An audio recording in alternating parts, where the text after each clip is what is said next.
In the fall of 1999, every wheat farmer in Custer County, Oklahoma, drilled their seed the same way. This was not a choice, it was inheritance. Wheat was what western Oklahoma did the way the Canadian River cuts south. Not because anyone had decided it, but because the land had been doing it long enough that deciding stopped being necessary. The soil was red and heavy, and it had been growing winter wheat since before the county had paved roads. And the men who worked it were the sons of men who had worked it. And the idea that any of them might do something different with that ground was not a controversial idea. It was not even an idea at all. The Aldrich farm sat on 560 acres 12 miles east of Arapahoe, on ground that had been in the family since 1931. Howard Aldrich had bought the original parcel during the Depression from a neighbor who was leaving for Wichita and never came back. His son, Gene, had taken it over in 1974 and had run it the way his father had. Wheat in October, fallow in summer, anhydrous in the fall repeat. Gene was not a man given to second-guessing. He was a patient man. A man who read the almanac in January and checked his moisture probes in August and knew his per-acre yields back to 1979.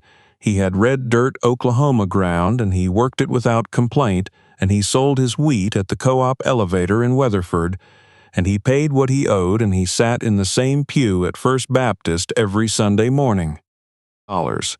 His son-in-law, Marcus Briley, was 47 years old in the fall of 1999, and he had been farming the Aldrich ground alongside Gene for 11 years.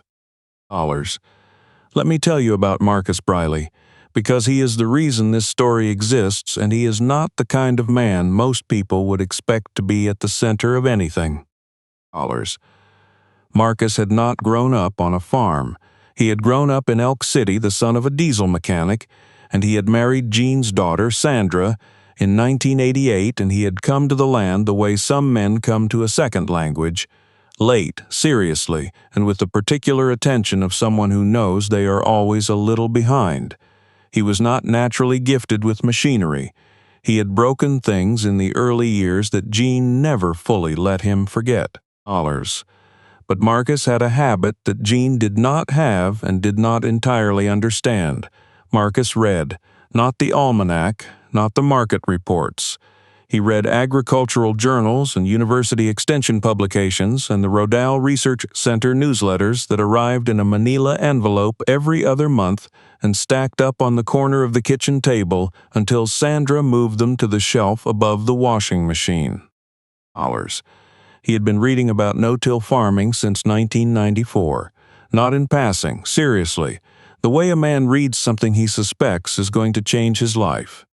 Let me tell you what Marcus understood, because you need to know what he knew before you can understand what he proposed. Oklahoma wheat ground in continuous conventional tillage loses something that does not make the news. It loses structure. Every pass of the plow that turns the soil over in the fall inverts the organic layer, exposes it to sun and wind, breaks apart the fungal threads that connect root systems to the broader soil network, and leaves the surface bare through winter. Bare ground in Custer County in February does not stay where it is. It moves. The red hills earn their name in a dry March wind when the topsoil comes off the fields in sheets the color of old brick and collects in the bar ditches along State Highway 33. It had been moving since the 1930s. Everyone knew it was moving. Nobody in the county was talking about stopping it. What Marcus had read about, what the journals and the extension bulletins and the Rodale newsletters had been documenting since the early 1990s, was a system called no-till direct seeding. The idea was this: instead of plowing the ground in the fall and leaving it bare through the winter, you left the wheat stubble standing after harvest. You drilled the new seed directly into the undisturbed residue in October. The stubble held the soil. The residue broke down slowly into organic matter. The fungal networks that conventional tillage destroyed had a chance to establish and spread. The water that a plowed field shed during a thunderstorm because the surface was sealed and compacted, that water was captured by the residue and pulled into the soil instead. The results from the long-term trials Marcus had been reading about were not subtle. No-till fields in Kansas and Nebraska were showing organic matter gains of 0.3 to 0.5% per decade. Water infiltration rates 2 and 3 times higher than conventionally tilled ground. Yield stability in dry years that conventionally managed fields could not match. And input costs, fuel, labor, equipment wear reduced by $40 to $60 per acre per year once the system was fully established. Marcus had written that last number down on the back of a seed catalog and left it on the kitchen table one night in March of 1999. Gene had seen it. He had not asked about it. The conversation happened at dinner in late September. Marcus waited until Gene had finished eating, because he had learned over 11 years that Gene Aldrich was a more patient man after a meal. He put the Rodale newsletter and 3 photocopied research papers on the table next to Gene's coffee cup, and he said, "I want to try something on the South Quarter." Gene looked at the papers. He looked at Marcus. He said, "What kind of something?" Marcus explained it the way the papers had explained it to him. The soil biology, the fungal networks, the stubble retention, the water infiltration numbers from the Kansas state trials. He explained that no-till would require a different drill, a heavier, Coulter-equipped machine that could cut through the standing residue and place seed at the right depth without inverting the soil. He told Gene that the upfront cost of the drill was significant, but that the fuel and tillage savings would recover it within 4 years at current diesel prices. He told him that the South Quarter, the field that ran along the creek bottom and had always been prone to crusting after a rain, was the field where the water retention numbers would show up fastest. The kitchen was quiet. Sandra was standing at the counter and she had stopped filling the dishwasher and was listening. Gene picked up his coffee cup. "You're talking about not plowing," he said. Not plowing, not dissing, leaving the stubble and drilling straight into it. Gene looked at the newsletter. He had the look of a man examining something he has not decided whether to trust. "I've been plowing that ground since 1974, he said. "I know." "My father plowed it before that." Marcus did not say anything. Gene set down his cup. "Let me think about it," he said. Sandra dried her hands on the dish towel and walked past Marcus on her way to the living room and said quietly, just loud enough for him to hear, "The water problem in that south field has never been solved any other way." Gene thought about it for 4 days. On the 5th day, he came in from checking the moisture probes and said Marcus could have the South Quarter and the 80 acres along the west fence line, not the whole farm, the South Quarter and the West 80, which together were the 2 fields Gene was least confident in, the ground that never quite yielded what the rest of the farm did. "If it makes a mess of the stand," Gene said, "we go back to what works." Marcus said that was fair. Let me tell you about what happened at the Custer County Co-op the following Saturday morning, because it is the moment this story turns, and you need to understand the room before you can understand what was said in it. The co-op on Saturday morning in Custer County was a particular kind of institution. It was where the serious wheat farmers of western Oklahoma gathered before the day's work and drank coffee from a 30-cup percolator that had been burning the same blend since approximately 1987 and talked about futures prices and equipment and the kind of weather that was either coming or had just left. The man who held the room most Saturday mornings was a fellow named Donnie Fisk.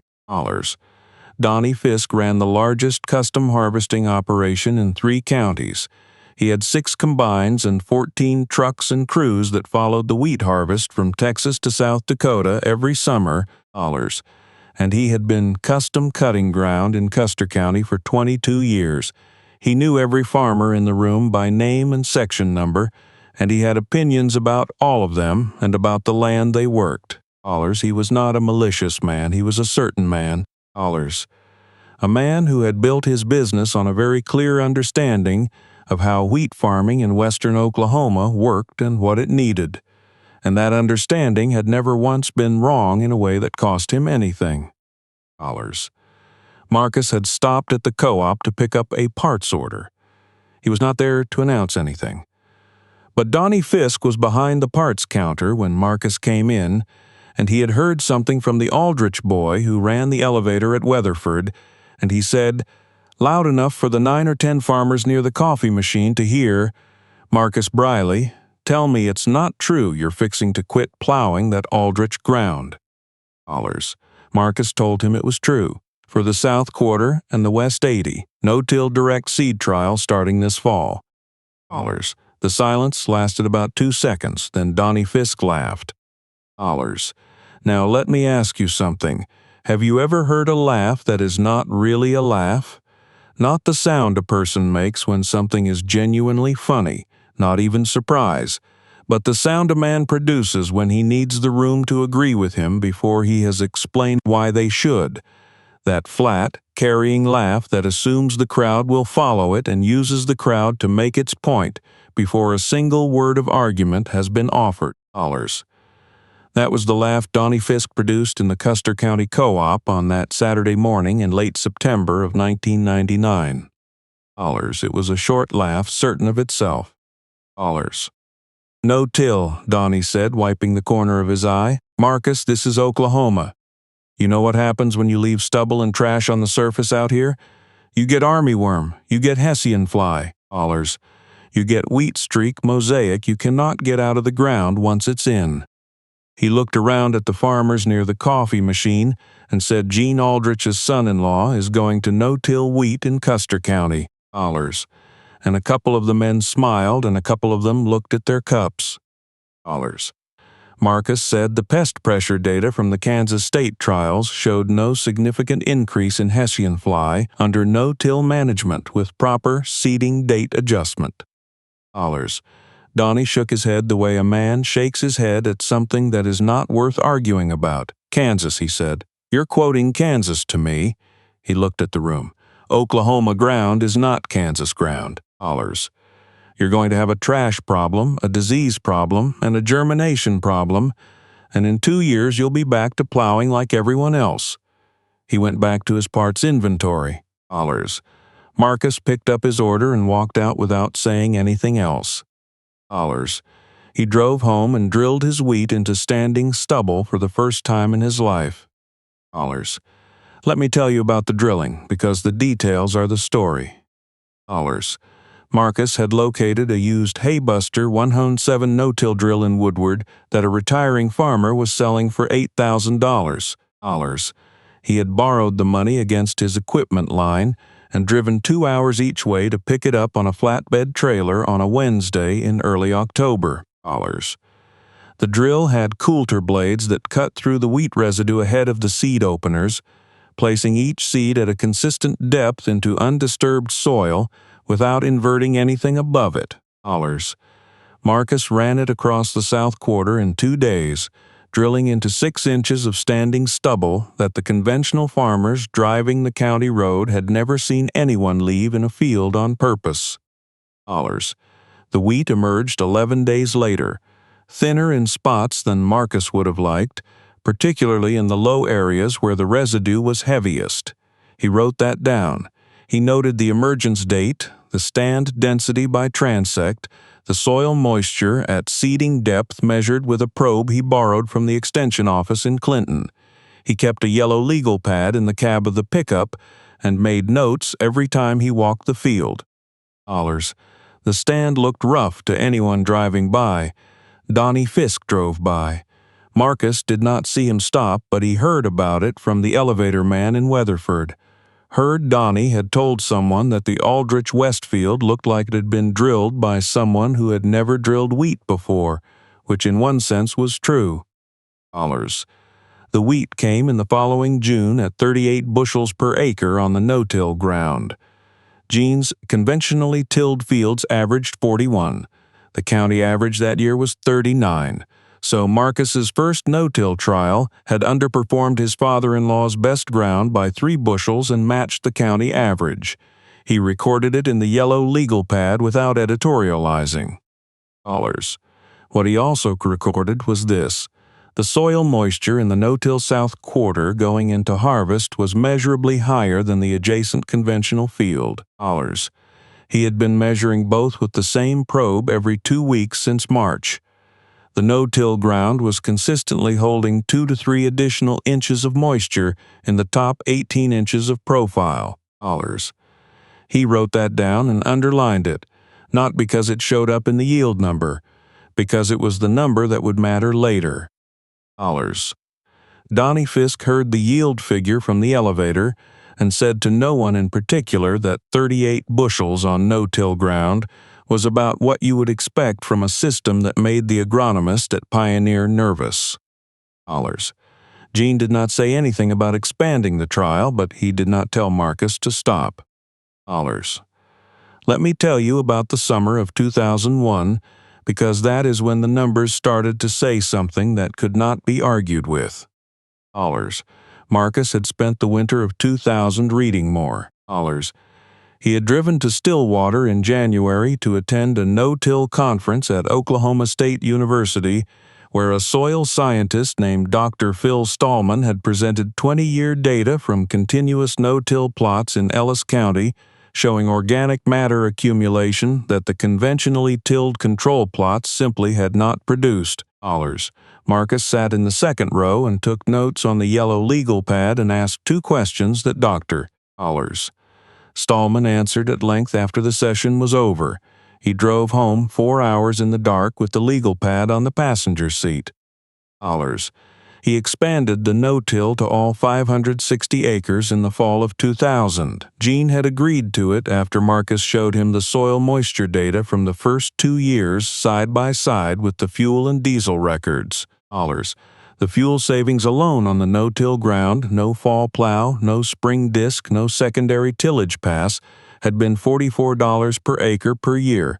On the 240 acres Marcus had been running the system on, that was $1,560 annually. Gene looked at that number in the account book for a long time without saying anything. Then he said, "All right, do the whole farm."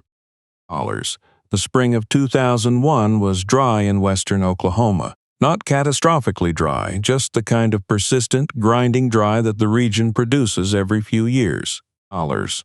The kind that arrives in April and does not relent and by June has taken the optimism out of most of the county's yield projections. The subsoil moisture that had been building in early spring began to matter by the last week of May when the wheat was heading out and the rain that should have come did not. Marcus walked his fields every week in June. He was measuring tiller counts, noting flag leaf color, watching the way the crop carried itself in the afternoon heat, and he was watching the fields around the Aldrich farm that were conventionally tilled and beginning to show the signs of moisture stress that a field shows when it has used what it has, and there is nothing left to draw on. Leaf rolling in the afternoons. Flag leaves going from dark green to the flat, faded green that precedes yellowing. The kind of visual that a wheat farmer does not want to see in June when there is still 3 weeks until harvest. The Aldrich fields did not look like that. They were not lush. 2001 was not a lush year, but the residue that had been accumulating for 2 seasons was doing what residue does. It was shading the soil surface and reducing evaporation. It was breaking down into the organic matter that held water in the root zone instead of losing it to the air. The fungal networks that Marcus had been reading about since 1994 were by this point measurably present in the soil. He had paid for a microbial activity test through the OSU extension in March that showed biological activity in the no-till ground running at nearly twice the level of adjacent, conventionally managed fields. The 2001 harvest came in at 44 bushels per acre on the Aldrich ground. The Custer County average that year was $31. Marcus did not call anyone. He did not drive to the co-op. He wrote it down on the yellow legal pad and sat at the kitchen table with the legal pad open in front of him for a while without saying anything. Sandra was reading at the other end of the table, and she looked up and saw his face and set her book down and said, "What is it?" Dollars. He turned the legal pad around so she could see the numbers. Dollars. She looked at them, she looked at him, she said, "That's 13 bushels." Dollars. At 4.10 a bushel, he said, on 560 acres. Dollars. Sandra did the math in her head. She said, "Marcus." Dollars. I know. Dollars. Jean was in the living room watching the news. Marcus brought the legal pad in and set it on the arm of Jean's chair without saying anything. Jean looked at the numbers. He looked at Marcus standing there. He was quiet for a long moment. Then he said, "How long have you been keeping these records?" Dollars. Since October of 1999. Dollars. Jean looked at the legal pad again. He said, "Every field, every year." Dollars. Every field, every moisture reading, every input cost. Dollars. Jean set the legal pad on his knee. He looked at the television, which he was no longer watching. Then he said, "I should have let you do the whole farm in 2000. Dollars. Marcus said the 2 years of partial trial were why they had the data to make the decision in 2000. That was what the data was for. Dollars. Jean looked at him. "That's not what I mean," he said. "You know what I mean." Dollars. Marcus knew what he meant. Dollars. Sandra was standing in the doorway, and she did not say anything, but she was smiling in the way a person smiles when something that deserved to happen finally has. Dollars. Let me tell you about the November afternoon when Donnie Fisk pulled his white Silverado into the Aldrich driveway and found Marcus in the shop doing post-harvest maintenance on the no-till drill, because it is the moment this story has been moving toward since that Saturday morning at the co-op. Dollars. Donnie got out of his truck slowly, the way a large man gets out of a truck when he has been rehearsing something and is not entirely sure of his footing. He stood in the doorway of the shop with his hat in his hand and looked at the drill and then at Marcus and then at the floor. Dollars. He said, "Marcus, you got a minute." Dollars. Marcus looked up from the coulter bearing he was packing. "Sure, Donnie." Dollars. Donnie came in and stood with his thumbs in his front pockets and looked at the drill for a while. "I've been hearing things," he said, "about your yields this summer and what happened over here when the rest of the county was burning up." Dollars. Marcus said, "What have you been hearing?" Dollars. "That you did 44 bushels, that the county averaged 31. Dollars. "That's right." Dollars. Donnie was quiet. He was looking at the coulter blades on the drill, the way a man looks at something he has dismissed for a long time and is now seeing differently. "I've got customers," he said. "Custom-cut customers. They're calling me asking what they should do differently after this summer, and He stopped. He tried again. "I was wondering if you would walk me through how this works. The residue management, the moisture numbers you've been keeping." Dollars. Marcus set down his grease gun. He looked at Donnie Fisk for a moment, then he said, "Donnie, do you remember what you said to me at the co-op in September of 1999? Dollars. Donnie had the decency to look at the floor, "I remember." Dollars. "You said Oklahoma ground is not Kansas ground. You said I'd have a trash problem and a disease problem, and in 2 years I'd be back to plowing." Dollars. "I know what I said." Dollars. "I'm not saying that to make you feel bad. I'm saying it because the lesson isn't that no-till is magic. The lesson is that any farm built around a single practice, any farm that has never asked whether there is another way, is a farm that needs only one dry June to find out what its soil is actually worth. And there were a lot of farms in this county this summer that found out." Dollars. Donnie nodded slowly. Dollars. Marcus picked up his grease gun again. "I'll put together what I've got. The moisture logs, the input cost records, the yield data by field, going back to 1999. Bring whoever you want out here this winter, and I'll walk them through all of it." Dollars. Donnie said he appreciated that. He stood there a moment longer with his hat still in his hand, the way a man stands when there is something else he means to say but cannot quite locate the right form for it. Then he put his hat on and walked back to his truck. Let me tell you about the years that followed, because the story does not end in November of 2001. By 2004, 11 farms in Custer County had converted some or all of their acreage to no-till direct seeding. By 2007, that number was 23. The results were not uniform. No-till wheat in western Oklahoma is not a formula, it is a practice. It requires attention to seeding dates and residue levels and variety selection and the particular way each field holds or sheds water in a wet spring. But the pattern was consistent. Organic matter was building. Input costs were falling. In the dry years that the southern plains produces reliably, the farms that had established the no-till system were outperforming their neighbors by margins that could no longer be explained by luck or better ground.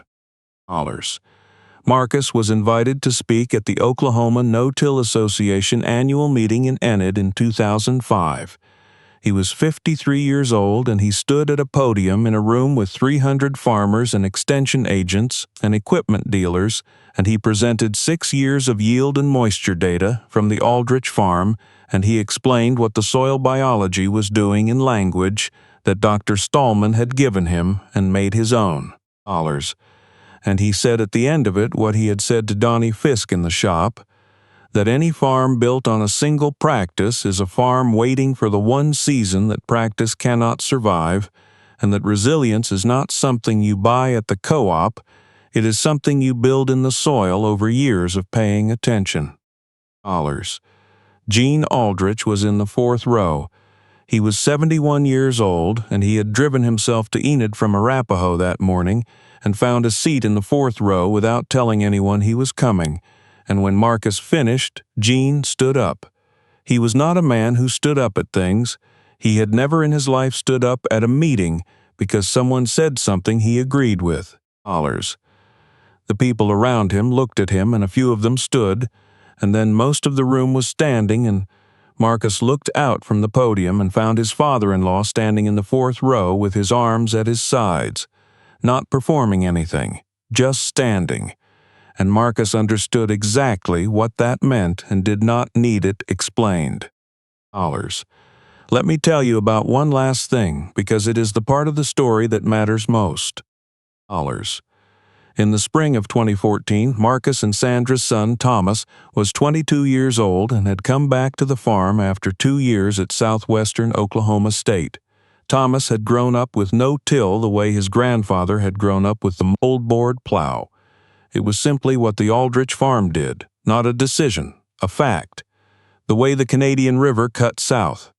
And in the spring of 2014, Thomas came to Marcus with a printout from the Noble Research Institute in Ardmore about a rancher in the Texas Panhandle who was integrating cover crops and managed cattle grazing into his dryland wheat operation in a way that was building soil organic matter at a rate that made Marcus's no-till numbers look like a beginning. Thomas put the printout on the kitchen table and said, "I want to try something." Marcus looked at the printout, he looked at his son, and without asking how much it would cost, without offering the South Quarter as a consolation, he said, "What do you need?" That is what the yellow legal pad was for. Not only to record what worked, but to remember what it felt like when everyone in the room was certain it wouldn't. The Aldrich farm is still there 12 miles east of Arapahoe, on 560 acres of red Oklahoma ground that has been in the same family for more than 90 years. The organic matter in those fields has climbed from an average of 1.4% in 1999 to above 2.8% today, a number the NRCS office in Clinton uses as a reference case when farmers in the county ask what no-till actually does over time. The fuel and tillage costs that Gene Aldrich was running at $62 per acre in 1999 have been reduced to under $20 per acre across the operation.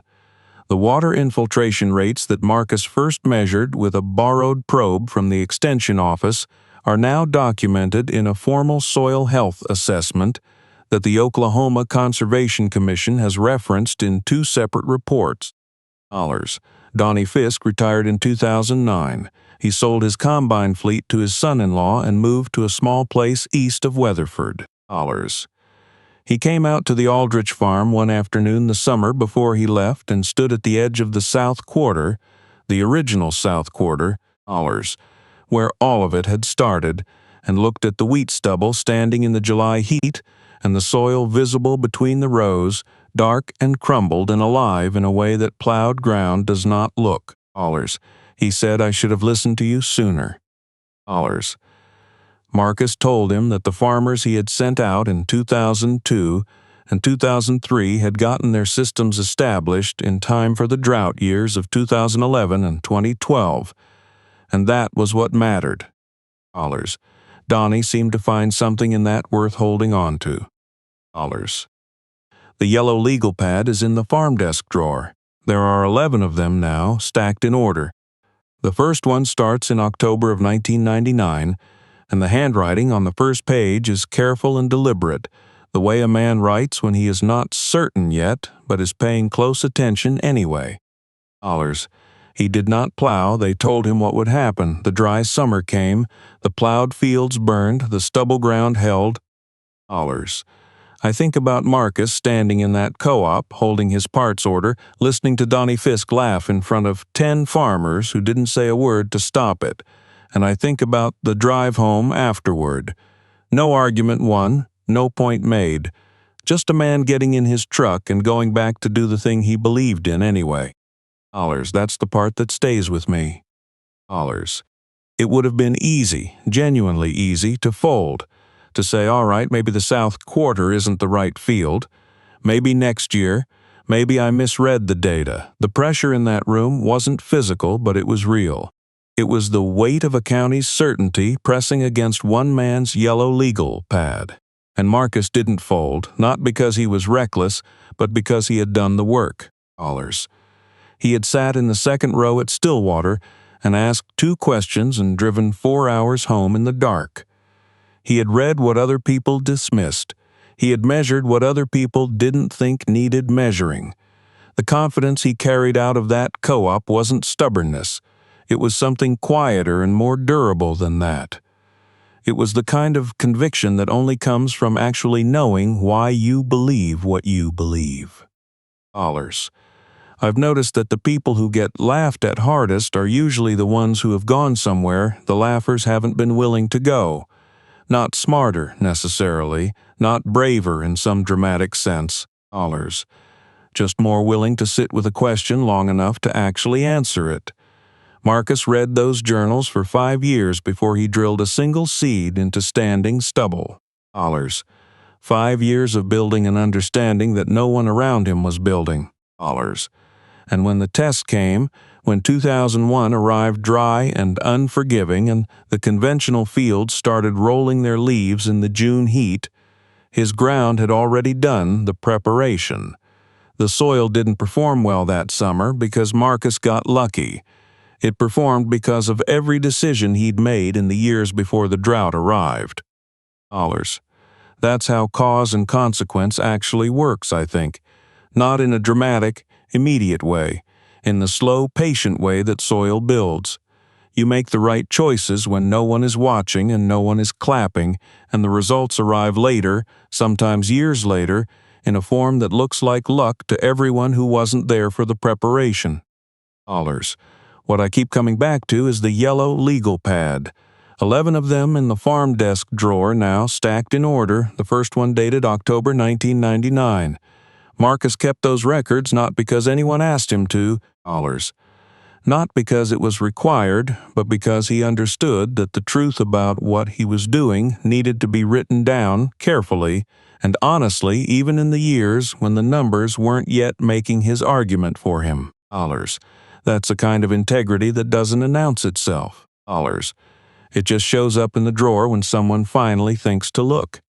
And Gene standing up in that 4th row in Enid, a man who gave his son-in-law the 2 fields he was least confident in, as if to limit the damage of what he expected to be a mistake. That same man standing alone in a room of 300 people, because what he was hearing was true, and he knew it, and he wasn't willing to just sit there. Dollars. That cost him something. Not much, maybe, but it cost him the comfort of staying seated, and he paid it anyway. I think that matters. Dollars. I think that's the thing that gets passed down, more than the legal pads, more than the yield data, more than the no-till drill still sitting in the shop. The willingness to stand up when the evidence earns it, even when standing up is not something you normally do. Dollars. Thomas bringing that printout to the kitchen table in 2014 tells you everything about what Marcus actually built, not just better soil. A household where a 22-year-old knows that a new idea placed on a table will be met with a real question, not a laugh. Dollars. That's the farm that lasts.